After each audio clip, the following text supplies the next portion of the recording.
Olá, espero que estejam todos bem. Aqui estamos bem, graças a Deus. Inicialmente eu gostaria de justificar o fato de eu não estar usando máscara, uma vez que não existem outras pessoas aqui no meu escritório auxiliando nessa gravação. Eu sou o professor Flávio Borém, sou do Departamento de Engenharia Agrícola da Universidade Federal de Lavras. Sou professor, pesquisador, extensionista e, além disso, degustador de café e um apaixonado pelo café.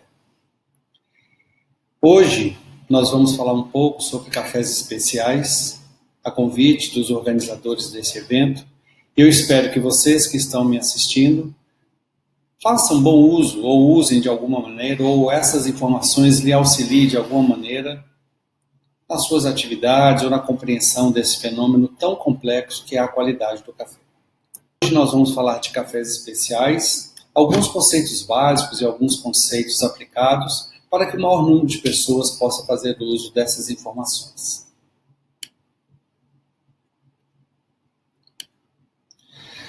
Qual a importância da produção de cafés especiais? Nós poderíamos elencar várias vantagens, vários fatos para se produzir cafés especiais. Mas entre eles nós poderíamos destacar a melhoria da qualidade média dos cafés produzidos na safra de uma fazenda, o melhor gerenciamento da propriedade, uma vez que a produção de cafés especiais não é apenas uma consequência, mas sim uma escolha, uma definição, um propósito do produtor. E, claro, maior rentabilidade média para o produtor. Uma pergunta que é frequente entre produtores, técnicos, baristas, consumidores. Afinal, como eu posso produzir um lote de cafés especiais? Essa pergunta ela passa por várias questões, entre elas o conceito do tripé que define a qualidade do café. Que tripé é este? Ambiente, genótipo e processamento.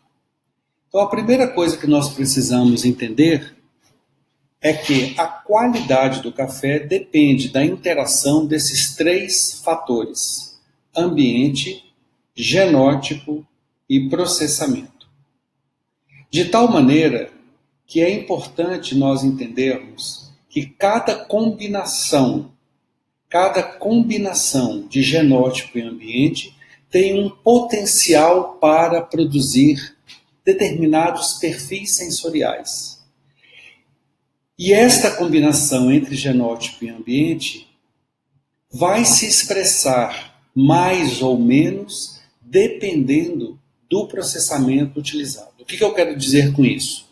Que você pode ter uma determinada variedade numa certa altitude, ou num certo solo, ou num certo ambiente, e se ele for processado via natural, via seca, a qualidade vai se expressar de uma determinada maneira. Se essa mesma variedade, colhido nesta mesma lavoura, for processada por meio da via úmida, as diversas opções que existem na via úmida, esta qualidade também pode se expressar, vai se expressar de uma maneira diferente. Entretanto, a pergunta aqui não é qual é o melhor método, ou qual método produz a melhor qualidade. Não. É qual método expressa melhor a qualidade desta combinação genótipo e ambiente. Bom, eu vou tentar explicar um pouco mais este tripé à medida que nós discorrermos esta apresentação. Este potencial ou esta qualidade, ela é da natureza da fruta ou da natureza do café naquele ambiente. E é claro que toda a técnica de produção, colheita, processamento, secagem e armazenamento, somados, é que vão resultar numa maior ou menor qualidade. Para simplificar tudo isso que eu estou falando, eu trouxe aqui uma sequência de passos ou de sugestões para você considerar quando você estiver pensando ou conversando ou produzindo cafés com a intenção de produzir cafés especiais. Então eu vou reforçar um ponto importante. Café especial ele pode sim ser uma consequência de uma safra na qual o produtor necessariamente não planejou fazer o café especial, mas o produtor de café que quer fazer cafés especiais, ele se diferencia inicialmente pela intenção de fazer o café especial. Para isso, então, ele tem que buscar, identificar as suas lavouras e escolher a lavoura de onde ele vai retirar as suas porções ou seus lotes de cafés especiais. Então, o primeiro passo para produzir cafés especiais é conhecer o histórico de qualidade das lavouras, que pode ser a partir de dados secundários acumulados durante várias safras, ou por meio de uma amostragem direta antes da colheita. Aqui nós temos um exemplo nesta figura, onde nós podemos então verificar que existem variações de altitude, variedade e estado nutricional entre as lavouras, e isso diferencia uma lavoura da outra e, consequentemente, o potencial para se fazer qualidade. Então, a primeira coisa é você criar um mapa com o histórico de qualidade ou fazer coletas, observando a interação entre o ambiente e a variedade. De tal maneira que, ou com o histórico ou com esta amostragem, você vai ter diferentes agrupamentos. Aqui, por exemplo, nessa figura, eu distribuí espacialmente, é só como um exemplo, diferentes variedades com diferentes históricos ou com diferentes qualidades a partir da amostragem que você ou o produtor fez diretamente. A ideia aqui, portanto, não é criar uma colcha de retalhos na propriedade, mas sim ter critérios para, a partir do momento em que você conseguiu diferenciar as lavouras, poder agrupá-las, agora com características similares. Características agronômicas, características genéticas, características ambientais e características sensoriais.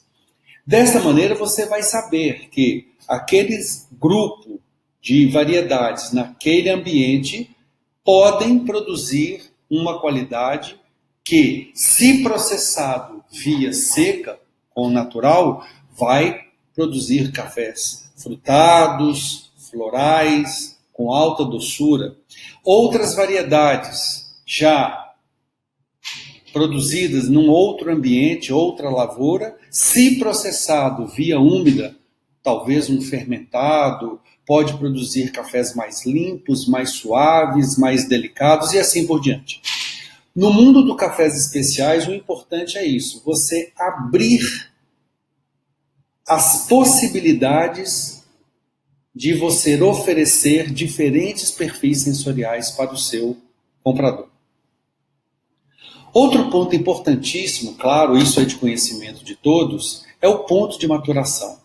Mas é importante nós reforçarmos esse conceito ou esse critério, uma vez que alguns produtores acabam utilizando frutas não tão maduras, não tão plenamente maduras para a produção de cafés especiais, aceitando aí ou deixando passar ou incluindo no lote de café colhido frutas imaturas, semi-maduras e assim por diante, ou não completamente maduras, como é o exemplo desta figura. Todas essas frutas à esquerda dessa linha pontilhada, já o café com o pedúnculo, o café com uma tonalidade, nesse caso uma variedade vermelha, uma tonalidade levemente amarelada e esverdeada, não está no momento ideal de colheita, não está no ponto ideal de colheita.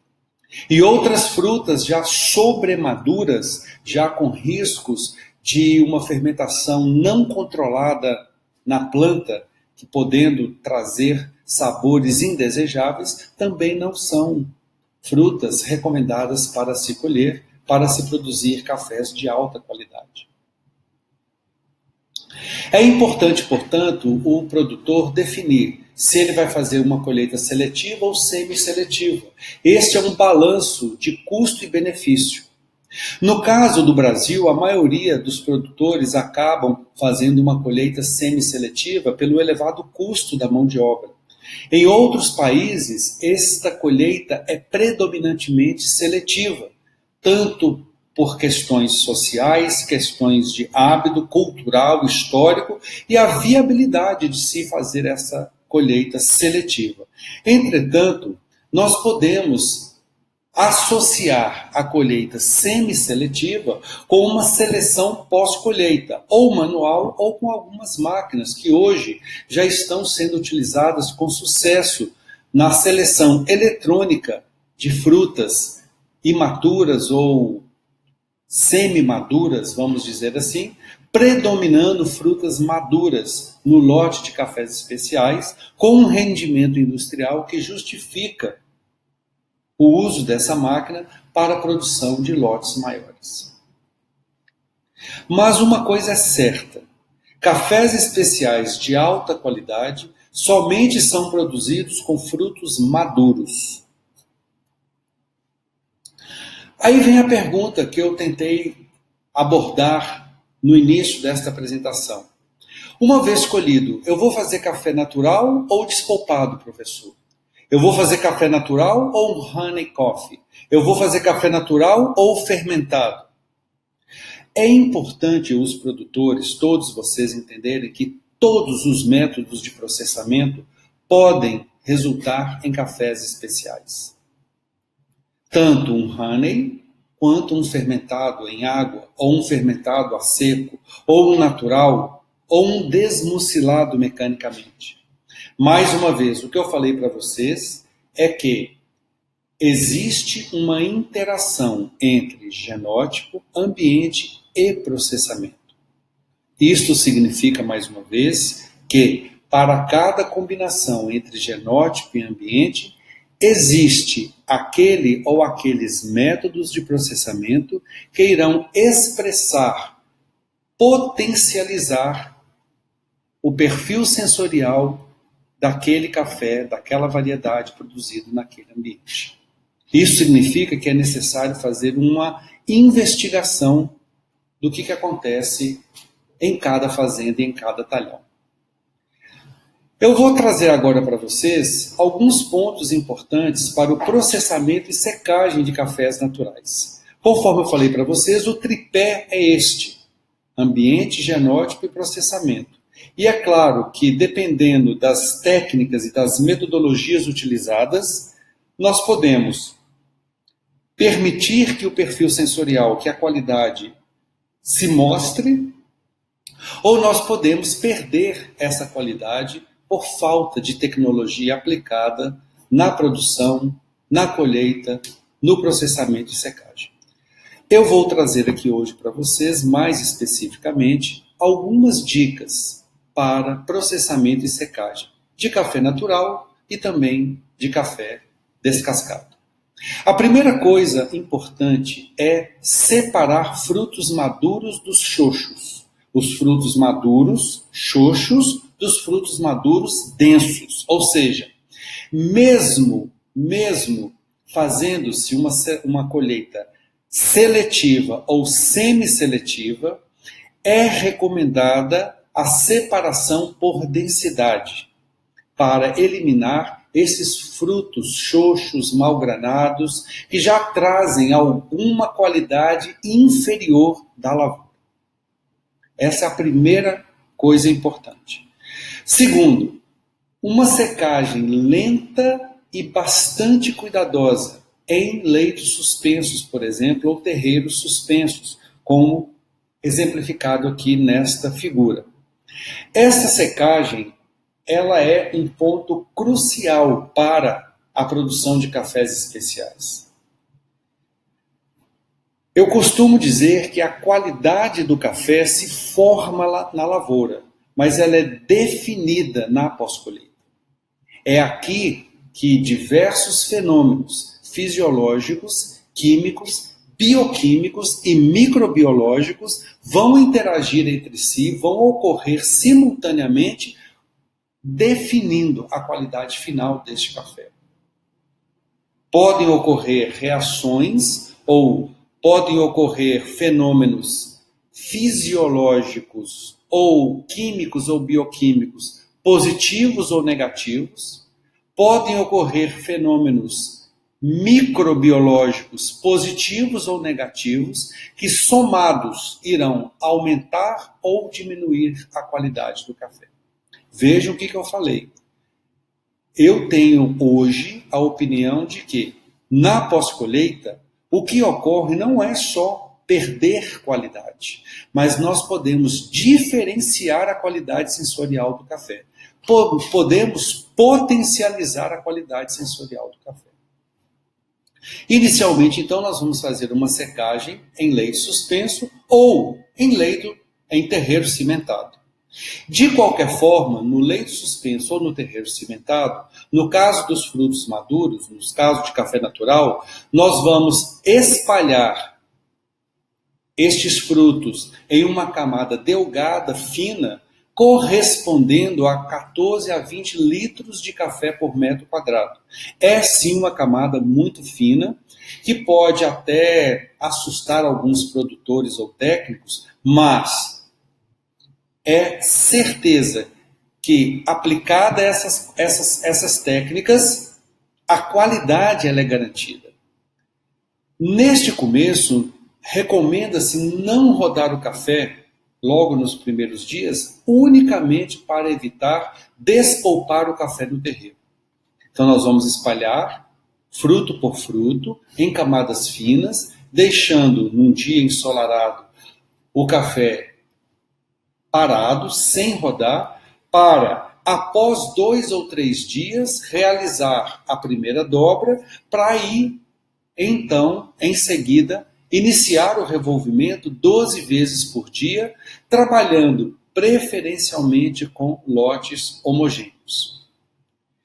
Este é um esquema que eu trago para tentar ajudar o produtor, o técnico ou o funcionário a entender essa técnica, essa metodologia de dobras de café.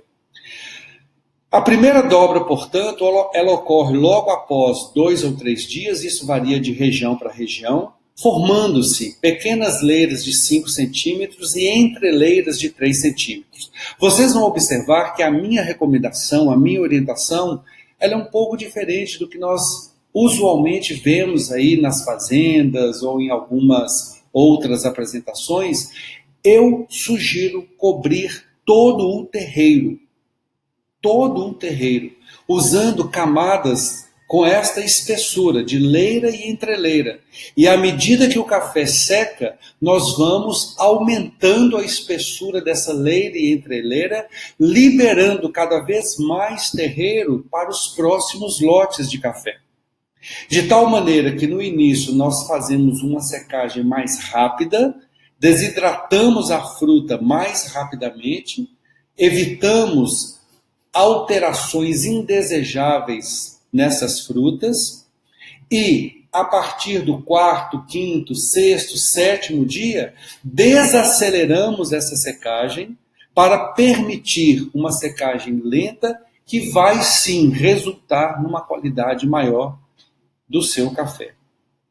Dessa maneira, a segunda dobra ocorre 4 a 5 dias, a terceira dobra 6 a 7 dias. Perceba que à medida que nós estamos dobrando, mantemos o terreiro todo coberto com café e liberamos terreiro para os próximos lotes. O que inicialmente poderia parecer que iria ocupar demasiadamente o terreiro, não, é o contrário. O que ocorre aqui é uma liberação de terreiro e uma manutenção da qualidade do café. O café natural atinge a meia seca por volta de 30% de teor de água. E a partir da meia seca, o café deverá ser amontoado ou enleirado, como antigamente, como historicamente sempre foi feito, e coberto às 15 horas. Às 9 horas do dia seguinte, nós vamos então realizar o procedimento tradicional, espalhar novamente, rodar 12 vezes por dia, e a secagem ela se completa quando o café atinge 11% de teor de água. Não é 11,5, não é 12, não é 12,5, 11% de teor de água. E isso é importante, claro, com uma faixa aí de 10,8 a 11,2. Isso é importante de nós reforçarmos por causa da qualidade que vai ser mantida após a secagem durante o armazenamento. Então, este é um ponto muito importante.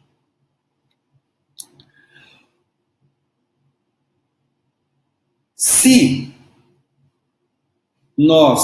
o produtor desejar finalizar a secagem em secadores, a recomendação então é repetir ou usar as recomendações que nós falamos agora, que são relativamente simples, até a meia seca, e quando atingir a meia seca, nós podemos então levar esses frutos, esses lotes para o secador com ar aquecido.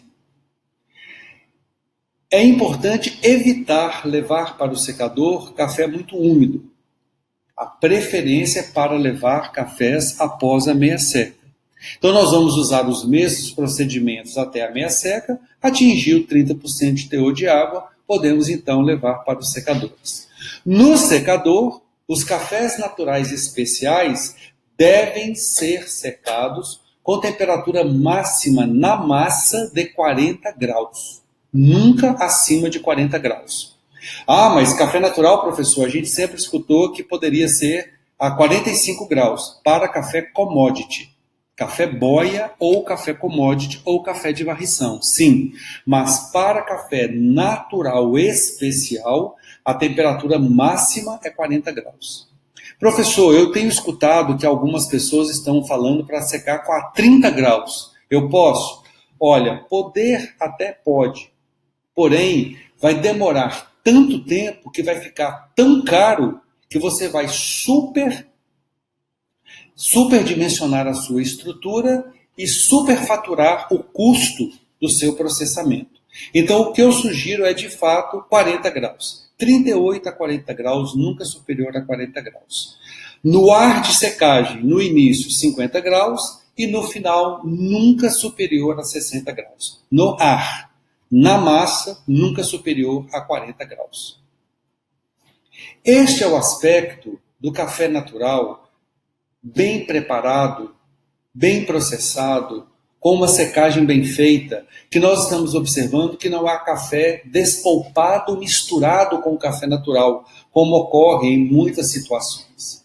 Então, se você, ao final do seu processamento de café natural, obtiver um lote com este aspecto, significa que você fez um bom processamento.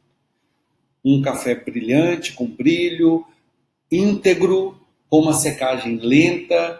Em geral, esse café, além deste aspecto, possui um aroma bastante doce, frutado, lembrando caramelo, açúcar caramelizado, frutas passas. Isso significa que é um café que realmente foi bem preservado. Eu tenho costume de dizer o seguinte, que a habilidade de se produzir cafés especiais está relacionada com a capacidade de manter as membranas celulares íntegras e o embrião viável. E isso só é possível com uma secagem lenta e cuidadosa, evitando-se fermentações excessivas com altas temperaturas que possam comprometer a integridade das membranas e a viabilidade do embrião. Vamos falar também agora sobre o processamento e secagem do café em pergaminho. É muito similar ao café natural, mudando apenas alguns indicadores em termos de espessura, quantidade, etc. Se você vai despolpar o seu café, é sugerido lavar o café, ou seja, separar por densidade. Existem, eu sei, algumas pessoas que recomendam não separar, não lavar o café, caso você decida por fermentar o café natural, ou fermentar o café natural e, na sequência, aplicar um despolpamento para fermentação. Tudo bem, algumas pessoas eu sei que têm essa visão e têm lá os seus motivos. Eu costumo reforçar que é importante separar as cerejas de segunda das cerejas de primeira.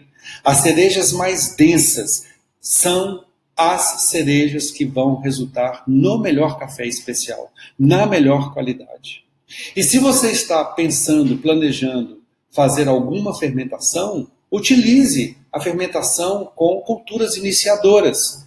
São leveduras selecionadas para isso, por pesquisas, por várias outras instituições, que vão resultar nas cerejas maduras o melhor café, com uma determinada técnica que você deseja utilizar. Ok? Então, da mesma maneira que no natural, vamos remover as cerejas de segunda. E aí sim, vamos fazer o despolpamento. Existem as recomendações para o uso correto dos equipamentos de despolpamento, e o mais importante é evitar danificar o pergaminho ou remover o pergaminho. Após o despolpamento, nós vamos então secar o café em terreiros suspensos ou em terreiros de concreto, da mesma maneira que no café natural. Em ambos os casos, inicialmente vamos espalhar o café em camadas muito finas, agora 7 litros por metro quadrado, rodando já no primeiro dia 16 vezes por dia. Por que nesse caso nós rodamos já no primeiro dia e no café natural nós não rodamos? Muito simples, aqui o café já está despolpado. No café natural, o café precisa chegar ao final da secagem intacto, sem mistura de café em pergaminho com café natural. Aqui nós já devemos fazer já devemos rodar o café 16 vezes por dia. No início da secagem, na primeira noite, o café deve ser mantido descoberto, e na produção de cafés especiais como silagem, cobrir o café com um pano à noite apenas para evitar voltar a umidade à noite, porque o mel ele é muito higroscópico e ele absorve muita umidade durante a noite, ele mela durante a noite. Então, da segunda noite em diante, mantenha o café fino, coberto com um pano, para fazer lotes menores. Ok? E aí, semelhante ao que nós mostramos para o café natural, agora nós vamos fazer a primeira dobra com 1 a 2 dias, com 3 centímetros na leira e 1 centímetro na entreleira. Já no segundo ou terceiro dia, uma segunda dobra, mantendo as leiras com 4 centímetros e as entreleiras com 2 centímetros. E uma terceira dobra de 4 a 5 dias depois, com uma leira de 5 e uma entreleira de 3. Percebam que a dinâmica é similar, porém, mudamos agora o momento em que nós dobramos o café e a espessura final dessa leira e entreleira. O café em pergaminho atinge a meia seca abaixo de 30% de teor de água, em torno de 25% de teor de água. A partir da meia seca, o café deverá ser amontoado e enleirado, e aí, da mesma maneira que nós falamos para o café natural, nós também vamos utilizar aqui para o café em pergaminho. No dia seguinte, às 9 horas, espalhar, rodar mais de 12 vezes, são 16 vezes por dia, e a secagem completa também ocorre quando o café atinge 11%. Ok? Se for necessário unir lotes, vamos unir lotes aí com apenas 2 dias de diferença. No caso do café natural, podemos trabalhar com até 3 dias de diferença. Se o produtor tem a intenção de fazer meia seca do café no terreiro e completar no secador, no caso do café em pergaminho, nós vamos levar a secagem até 25% de teor de água, como eu já disse, é a meia seca para café em pergaminho e, na sequência, levamos para o secador. No caso, a recomendação é a mesma, 40 graus no máximo na massa, iniciando a secagem com ar de secagem nunca superior a 50 graus e finalizando a secagem com ar nunca superior a 60 graus. Mas o mais importante é a temperatura da massa em torno de 40 graus. Este é o aspecto do café em pergaminho que deveria sair do terreiro ou do secador, ou seja, pergaminho intacto, evitando exposição do endosperma ou da semente. Toda vez que a semente ou endosperma fica exposto, ele sofre danos mecânicos e danos de secagem mais severamente do que se ele estivesse completamente protegido pelo pergaminho. Então, quando eu chego em algum local e vejo café beneficiado no terreiro, semente exposta misturada com café em pergaminho, eu entendo que foi uma má secagem, um manejo inadequado do café no terreiro. Entretanto, quando eu chego e vejo o café desta maneira, eu entendo que foi um processamento adequado, bem cuidadoso, uma secagem delicada, rodando o café, apesar de 16 vezes por dia, com cuidado suficiente para evitar quebrar o pergaminho. Conforme eu já falei para vocês, o ideal, o teor de água correto é 11%, claro, variando aí um pouquinho, 10,8 a 11,2. Para nós obtermos, ou para vocês, produtores e técnicos, alcançarem esse teor de água correto, recomenda-se fazer a calibração do determinador de umidade antes da safra. E cuidado, existem vários modelos. Apesar do princípio de funcionamento ser o mesmo, cada modelo desse apresenta diferentes precisões ou qualidades. Isso está, de certa forma, relacionado com o preço dele. Então, a tecnologia embarcada em cada um desses equipamentos é que vai resultar na maior precisão e exatidão do equipamento. Então, cuidado com o determinador de água, porque você tanto pode estar armazenando o café mais úmido do que você imagina e, consequentemente, permitindo um branqueamento mais rápido desse café, ou, o que é tão grave quanto, um café super seco, abaixo de 10%, trazendo um prejuízo muito grande para você, para o produtor. E para finalizar, é importante ressaltar, gente, o seguinte: café especial deve ser armazenado em ambiente controlado. Desde pergaminho, desde se ele estiver em coco ou pergaminho, o café especial deve ser armazenado ou em big bags herméticos, ou se ele estiver beneficiado, em embalagens herméticas, para garantir a preservação da sua qualidade sensorial. Existem diversos trabalhos, algumas opiniões até controversas, né? Que até 6 meses essas embalagens herméticas não protegem o café, porque o café no saco de juta apresentou após 6 meses a mesma qualidade do café armazenado em embalagens herméticas. Eu já vi esse tipo de trabalho, inclusive realizado no exterior. Entretanto, o que esse pessoal não percebeu é que as alterações que já ocorreram no café no saco de juta e que não apareceram sensorialmente na análise sensorial com 6 meses, irão aparecer aos 7, 8, 9 meses. Já o café armazenado em embalagens herméticas preserva a qualidade 7, 8, 9, 10, 12 meses. Então é importante ressaltar o quão cuidadoso o produtor precisa ser após a secagem, garantir um armazenamento seguro para esse café especial. Então, de forma bastante simples, cafés especiais devem ser acondicionados em embalagens herméticas desde o princípio, em pergaminho, em coco e principalmente após o beneficiamento.